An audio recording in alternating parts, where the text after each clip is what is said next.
Hello and welcome. Let me take you to the moment my stomach dropped. I'm halfway through an espresso at Gare de Lyon, waiting for a TGV, when my phone lights up. Are you seeing this? 3 flame emojis and a screenshot. Our client's loyalty token transfer, one we'd proudly settled an hour earlier, had just been unsettled. The chain reorganized. Our transaction vanished like a magic trick, except no one was clapping. I called my colleague Leo. How deep is the reorg? 7 blocks, he said. 7 blocks on a lightly secured proof of work chain isn't weather. It's arson.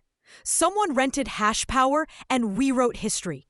And I knew exactly what the client's CFO was going to ask. I thought blockchains were immutable. I've explained consensus like a TED Talk 100 times. In that moment, all I had was a knot in my throat and a very real problem. The irony wasn't lost on me.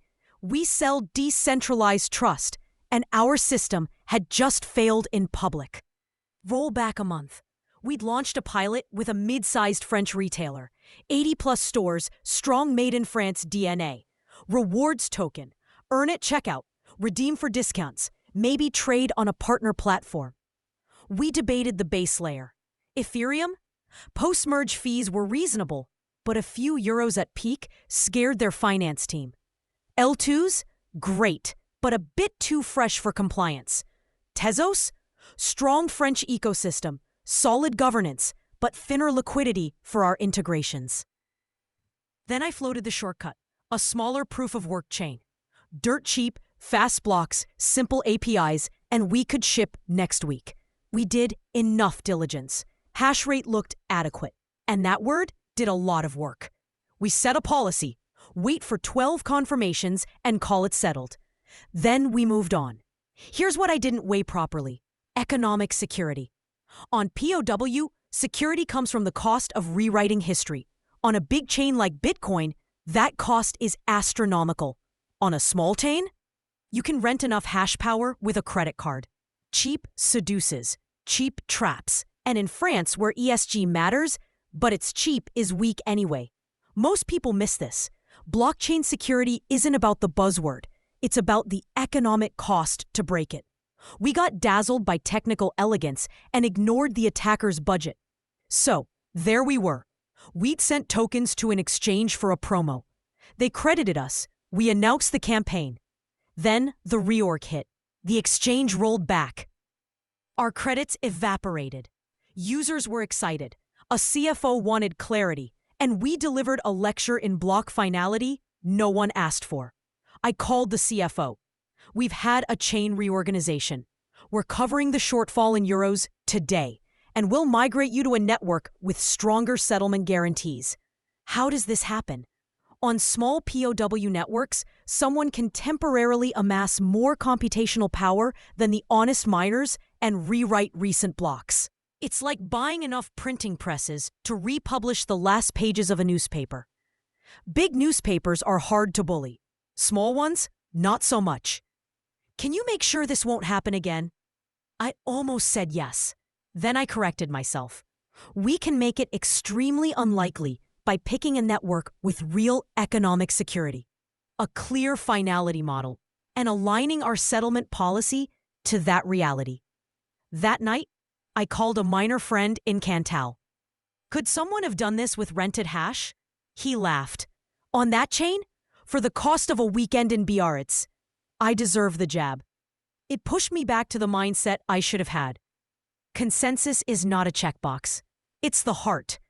Let's ground this. Think of consensus as the economic immune system of a blockchain. It's how the network defends itself and agrees on the truth.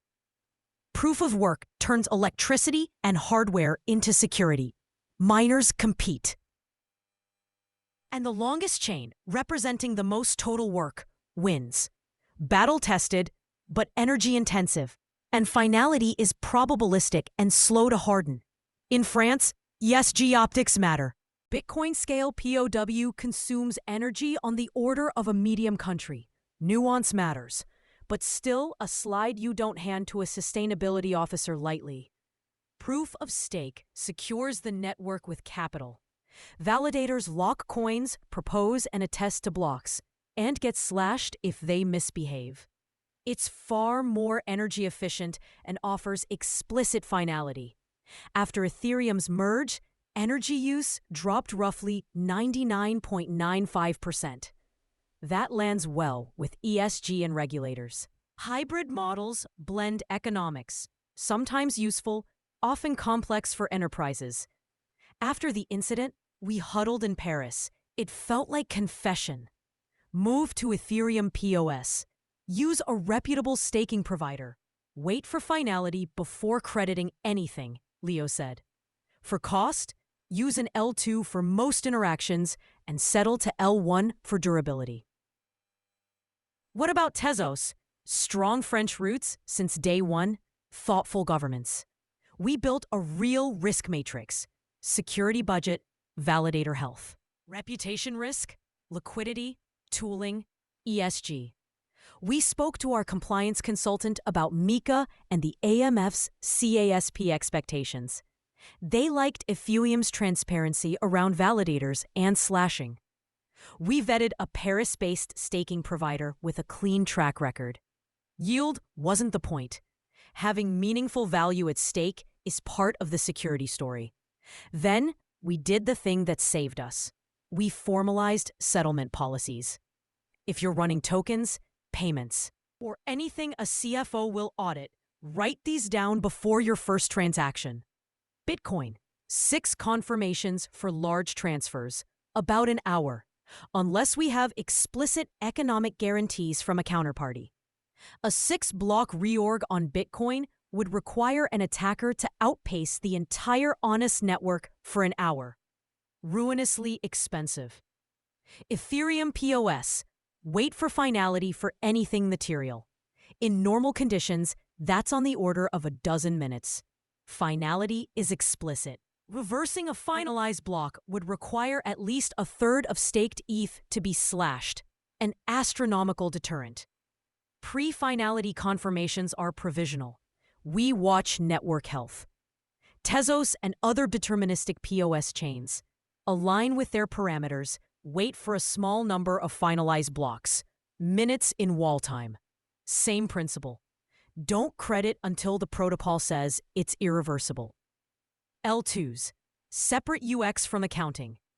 L2 confirmation is fast, but provisional. Funds are final when settled to L1 and L1 is finalized. Design campaigns and treasury flows to tolerate withdrawal windows and challenge periods.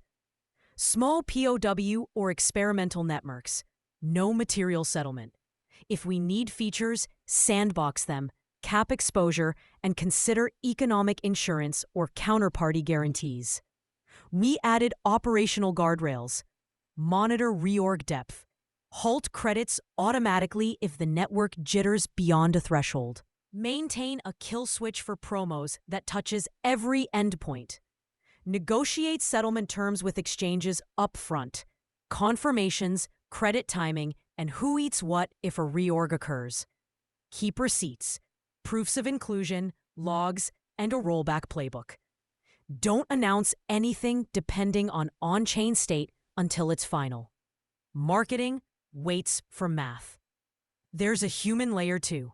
We owned the mistake, made the client whole in euros immediately, and communicated like our reputation depended on it, because it did. The fastest way to rebuild trust is to be more transparent than expected and more conservative than required. If you're building, here's the takeaway I wish someone had slipped into my coffee that morning. Consensus is economics.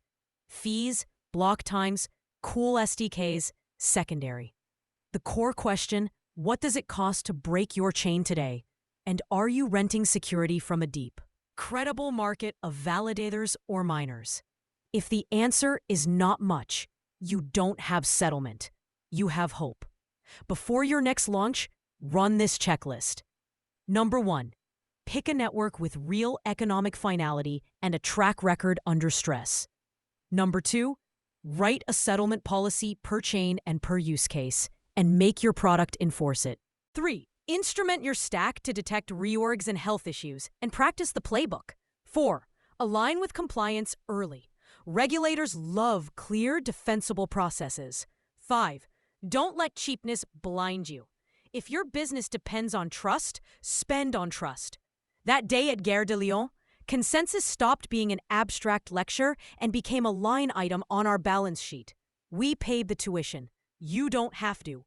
Choose security first, design for finality, and let speed be the optimization, not the foundation. And when in doubt, wait one more block. It's amazing how many fires never start if you give the math a few extra minutes to do its job. Thanks for listening. If this helped you rethink your settlement policies or saved you from a late-night reorg, I'll call that a win. Stay safe out there, choose your chains wisely, and I'll see you on the next one.